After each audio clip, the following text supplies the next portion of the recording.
ఇంకో పక్క నిన్న మొన్న చెప్తున్నాడు నేను 175 గెలుస్తానని.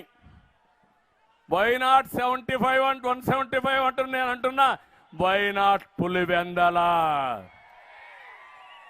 పులివెందల కూడా మనమే గెలవాలి, అవసరమా లేదా అని అడుగుతున్నా మిమ్మల్ని. ఇప్పుడు మీరు చూస్తే అభ్యర్థులు దొరకడంలా.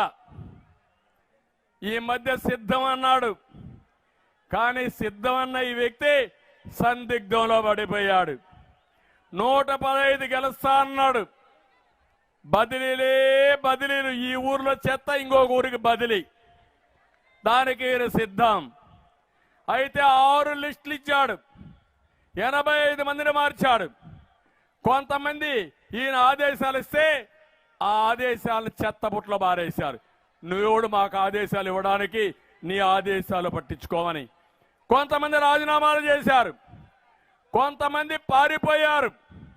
మళ్ళీ మీరు చూస్తే మొదటి లిస్టులో ఇచ్చిన వాళ్ళకి 2వ లిస్టులో మార్చాడు, 2వ లిస్టులో ఇచ్చిన వారికి 3వ లిస్టులో మార్చేశాడు.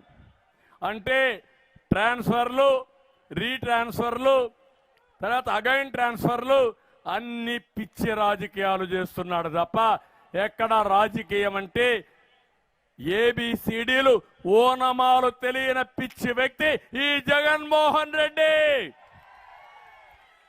రాజకీయం ఒక పవిత్రం అవునా కాదా? ప్రజలకు సేవ చేసేది రాజకీయం అవునా కాదా? మీ భవిష్యత్తుకు కృషి చేసేది రాజకీయం అవునా కాదా? కానీ మిమ్మల్ని అంధకారంలో పెట్టేది రాజకీయం అని అడుగుతున్నా మిమ్మల్ని అందరినీ.